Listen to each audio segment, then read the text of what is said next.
अर्जुन को जब युद्ध भूमि में शोक होता है तब श्री कृष्ण कहते हैं, हे अर्जुन, ये जो आत्मा है वो नाश रहित है, अप्रमेय और नित्य स्वरूप है।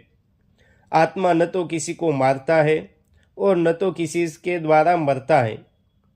आगे कहते हैं भगवान, न जायते म्रियते वा कदाचिन नायं भूत्वा भविता वा न भूयः अजो नित्यः शाश्वतोऽयं पुराणो न हन्यते हन्यमाने शरीरे।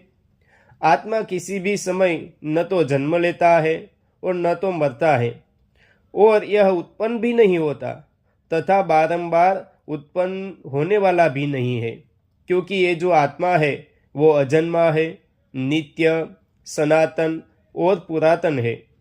शरीर के मर जाने पर भी यह नहीं मरा जाता।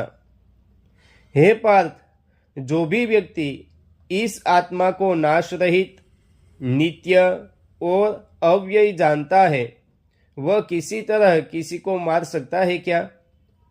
दूसरे अध्याय के 22वें श्लोक में भगवान कहते हैं कि वासांसि जीर्णानि यथा विहाय नवानि गृह्णाति नरोपराणि तथा शरीराणि विहाय जीर्णानि अन्यानि संयाति नवानि देहि।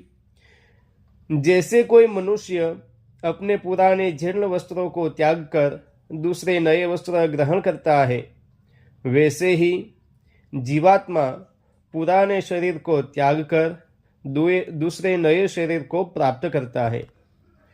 और तो और इस आत्मा को शस्त्र काट नहीं सकते, आग इसको जला नहीं सकती, जल इसको गला नहीं सकता और वायु इसको सुखा नहीं सकता, क्योंकि यह जो आत्मा है वो अच्छेद्य, अदाह्य, अक्लेद्य और अशोच्य भी है, तथा यह आत्मा नित्य, सर्वव्यापी, अचल, स्थिर और सनातन भी है।